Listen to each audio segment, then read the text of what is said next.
Divisional accountant officer important MCQ problem question discussion part 7. കഴിഞ്ഞ പാർട്ടിൽ നമ്മൾ 120 ക്വസ്റ്റ്യൻസ് ആണ് ഡിസ്കസ് ചെയ്തത്. ഇന്നത്തെ പാർട്ടിൽ 121ാമത്തെ question the total of assets and liability always dash. അപ്പം ഒരു ബാലൻസ് ഷീറ്റ് അല്ലെങ്കിൽ ഒരു ഓർഗനൈസേഷൻ്റെ ബാലൻസ് ഷീറ്റിൽ അസറ്റുകളും ലയബിലിറ്റീസും ഈക്വൽ ആയിരിക്കണം. എപ്പോഴും എന്തായിരിക്കണം? Always equal. എങ്കിലേ അതൊരു ഒരു ഗുഡ് പെർഫോമിങ് ഓർഗനൈസേഷൻ ആണെന്ന് നമുക്ക് പറയാൻ പറ്റത്തുള്ളൂ. അപ്പം അവിടെ എന്തില്ല? അസറ്റിലും ലയബിലിറ്റീസിലും ഏറ്റക്കുറച്ചുകളൊന്നും ഇല്ല, കൂടിയിട്ടോ കുറഞ്ഞിട്ടോ ഒന്നുമില്ല. ഇപ്പോൾ ഓൾവേസ് എന്ത് ചെയ്യണം? അത് ടാലി ആയിരിക്കണം. So always total assets and liabilities are equal. 122ാമത്തെ question, loose tools are classified as dash asset. അപ്പോൾ ലൂസ് ടൂൾസിനെ എന്തായിട്ടാണ് നമ്മൾ ക്ലാസിഫൈ ചെയ്തിരിക്കുന്നത്? ടൂൾസ് ആണ്. എന്തായാലും ഒരു ഫർണിച്ചറോ മെഷീനറീസോ ഒക്കെ ഉപയോഗിക്കുന്നതിൻ്റെ ഒരു പാർട്ടായിട്ട് തന്നെയാണ് ടൂൾസ് ഉപയോഗിക്കുന്നത്. സോ അതിനെ ഒരു ഫിക്സഡ് അസറ്റായിട്ടാണ് നമ്മൾ കണക്കാക്കുന്നത്. 123ാമത്തത്, mortgages are classified as dash liabilities. മോർഗേജസിനെ നമ്മൾ എന്ത് ലയബിലിറ്റി ആയിട്ടാണ് കാണുന്നത്? മോർഗേജസിനെ ഒരു ലോങ് ടേം ലയബിലിറ്റീസ് ആയിട്ടാണ് കാണുന്നത്. 124, liabilities represents dash balance of all personal account. Liabilities represents, അപ്പം പേഴ്സണൽ അക്കൗണ്ട്സിലെ ലയബിലിറ്റീസിനെ നമ്മളൊരു ക്രെഡിറ്റ് ബാലൻസ് ആയിട്ടാണ് കാണിക്കുന്നത്. 125, assets are shown on dash side of the balance sheet. അപ്പം ബാലൻസ് ഷീറ്റിൻ്റെ ഏത് സൈഡിലാണ് നമ്മൾ അസറ്റുകളെ കാണിക്കുന്നത്? റൈറ്റ് ഹാൻഡ് സൈഡിലാണ്. നമുക്കറിയാം രണ്ട് സൈഡുണ്ട്, ലെഫ്റ്റും റൈറ്റും. ലെഫ്റ്റിലെ ലയബിലിറ്റീസും റൈറ്റിൽ എവിടെയാണ്? റൈറ്റ് സൈഡിൽ, ബാലൻസ് ഷീറ്റിൻ്റെ റൈറ്റ് സൈഡിൽ അസറ്റുകളാണ് കാണിക്കുന്നത്. നെക്സ്റ്റ് 126ാമത്തെ question, capital is shown on the dash side of the balance sheet. Capitals ഒക്കെ നമ്മൾ എവിടെയാണ് കാണിക്കുന്നത്? ലയബിലിറ്റി സൈഡിലാണ്. ബാലൻസ് ഷീറ്റിൻ്റെ ക്യാപിറ്റൽ ആണെങ്കിലും അതെന്താണ്? ഒരു ലയബിലിറ്റി ആയിട്ടാണ് ബിസിനസ്സിൽ കൺസിഡർ ചെയ്യുന്നത്. സോ ബാലൻസ് ഷീറ്റിൻ്റെ ലയബിലിറ്റി സൈഡിലാണ് ക്യാപിറ്റൽ നമ്മൾ കാണിക്കുന്നത്. 127ാമത്തെ question, all liquid asset are the part of dash asset. അപ്പോൾ ലിക്വിഡ് അസറ്റുകളൊക്കെ എന്തിൻ്റെ പാർട്ടാണ്? കറണ്ട് അസറ്റിൻ്റെ പാർട്ടാണ്. ലിക്വിഡ് അസറ്റ് മീൻസ് പെട്ടെന്ന് ക്യാഷാക്കി കൺവേർട്ട് ചെയ്യാൻ പറ്റുന്ന അസറ്റുകൾ, അതെല്ലാം അസറ്റിൻ്റെ തന്നെ പാർട്ടാണ്. കറണ്ട് അസറ്റിൻ്റെ പാർട്ടാണ്. നെക്സ്റ്റ് 128ാമത്തെ question, stock in trade is dash type of asset. Stock in trade എന്ന് പറയുന്നത് എന്താണ്? സ്റ്റോക്ക് ഇൻ ട്രേഡ് എന്ന് പറയുന്നതും ഒരു കറണ്ട് അസറ്റാണ്. കാരണം പെട്ടെന്ന് ക്യാഷായിട്ട് കൺവേർട്ട് ചെയ്യാൻ പറ്റുന്ന അസറ്റുകളെയാണ് കറണ്ട് അസറ്റുകൾ എന്ന് പറയുന്നത്. അപ്പം സ്റ്റോക്ക് ഇൻ ട്രേഡ് എന്ന് പറയുന്നത് ഒരു കറണ്ട് അസറ്റാണ്. 129ാമത്തെ question, sundry creditors are dash type of liability. Sundry creditors എന്ന് പറയുന്നത് എന്ത് ടൈപ്പ് ഓഫ് ലയബിലിറ്റിയാണ്? കറണ്ട് ലയബിലിറ്റിയാണ് sundry creditors. 130, sundry debtors are dash type of asset. Sundry debtors എന്ന് പറയുന്നത് എന്ത് ടൈപ്പ് ഓഫ് അസറ്റാണ്? കറണ്ട് അസറ്റാണ്. 131, bank overdraft is a current type of dash. Bank OD means overdraft. Bank overdraft എന്ന് പറയുന്നത് നമുക്കൊരു ബിസിനസ്സിനെ സംബന്ധിച്ചിടത്തോളം ബാങ്ക് ഓഡി എന്ന് പറയുന്ന ഒരു ലയബിലിറ്റിയാണ്. So bank overdraft is a current type of liability. Next 132, cash at bank is a current type of. Cash at bank എന്ന് പറയുന്നത് നമുക്കൊരു അസറ്റാണ്. നമ്മുടെ ബിസിനസ്സിൻ്റെ ബാങ്ക് അക്കൗണ്ടിൽ ക്യാഷ് കിടക്കുന്നു, അതെന്ന് പറയുന്ന ഒരു കറണ്ട് അസറ്റാണ്. So there is a type of asset. Next 133ാമത്തെ question, an old machinery which is still workable may have to be replaced by a new one because of later being more efficient and economical. It is an example for A, depletion, B, obsolescence, C, expiry of time, D, scrap value. അപ്പോൾ ഇവിടെ എന്താണ്? ഒരു old machinery which is still workable, അതിപ്പോഴും വർക്കബിളാണ്, പക്ഷേ replace ചെയ്തു പുതിയൊരെണ്ണം വാങ്ങിച്ചപ്പോൾ. More efficient and economic. It is an example for obsolescence. അതിൻ്റെ എക്സാമ്പിൾ എന്താണ്? ഒബ്സലൻസ് ആണെന്ന് വെച്ചാൽ കാലഹരണപ്പെട്ടത് കൊണ്ട് നമ്മൾ ഓൾഡ് വൺ മാറ്റി പുതിയത് വാങ്ങിച്ചു. അപ്പോൾ അതിനെ പറയുന്ന പേരാണ് എന്ത്? ഒബ്സലൻസ് എന്ന്. നെക്സ്റ്റ് 134ാമത്തെ question, the depreciation amount is calculated by. അപ്പോൾ നമുക്ക് ഡിപ്രീസിയേഷൻ എമൗണ്ട് എങ്ങനെയൊക്കെയാണ് കാൽക്കുലേറ്റ് ചെയ്യുന്നതാണ്? Option A, residual value. Option B, acquisition cost. Option C, historical cost. Option D, all of these. അപ്പോൾ എന്താണ് ആൻസർ? ഈ റെസിഡ്യുവൽ വാല്യൂ, അക്വിസിഷൻ കോസ്റ്റും historical കോസ്റ്റും എന്നൊക്കെ പറയുന്നത് എന്താണ്? എമൗണ്ട് ഓഫ് ഡിപ്രീസിയേഷൻ കാൽക്കുലേറ്റ് ചെയ്യുന്നതിൻ്റെ മെത്തേഡുകളാണ്. So option D all of these ആണ് ആൻസർ വരുന്നത്.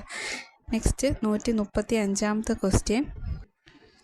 The balance sheet of Sindhu as on 31st December 2004 and 2005 contains plant and machinery worth rupees 30,000 and 27,000 respectively.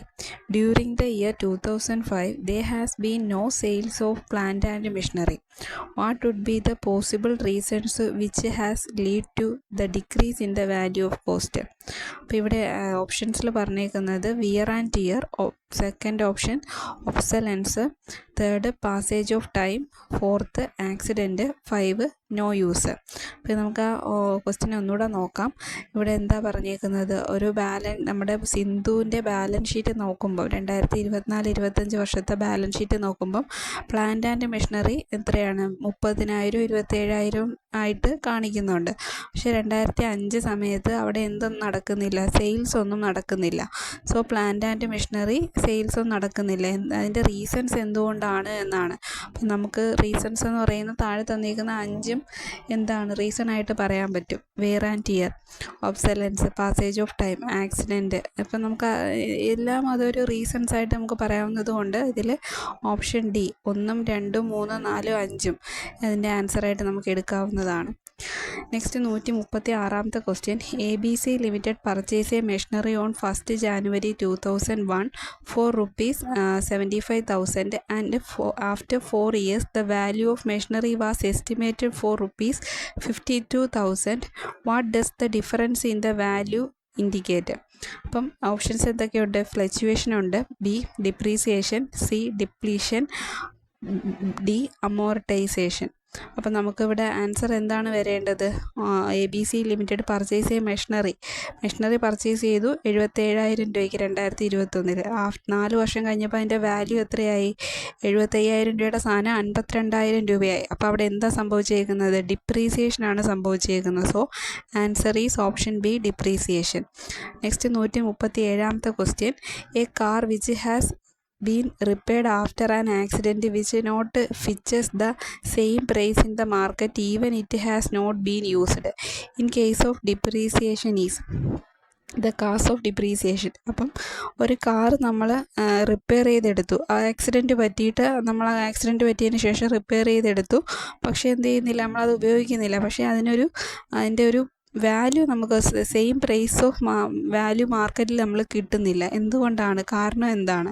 Options A obsolescence, option B passage of time, D legal rights, C legal rights, D abnormal factors. അപ്പം ഇവിടെ എന്താ answer വരേണ്ടത്? Abnormal factors. കാരണം accident എന്ന് പറയുന്നത് ഒരു abnormal factor ആയതുകൊണ്ട് option D ആണ്. നമുക്ക് അതിൽ സി ഡി ആയിട്ടാണ് കിടക്കുന്നത്. സോ ലീഗൽ റൈറ്റ് എന്ന് പറയുന്നത് സി ആണ്. ഡി ആണ് ആൻസർ വരേണ്ടത്. Abnormal factors, option D. Next 138ാമത്തെ question. Factors that causes obsolescence are: first technological changes, second improvement in production method, 3 changes in market demand for the product or services output of the asset, legal or other depreciation. അപ്പോൾ ഇവിടെ answer എന്താ വരേണ്ടത്? നമുക്ക് ഒബ്സലൻസിന് കാരണമാവുന്ന കാരണങ്ങൾ എന്തൊക്കെയാണെന്നാണ്.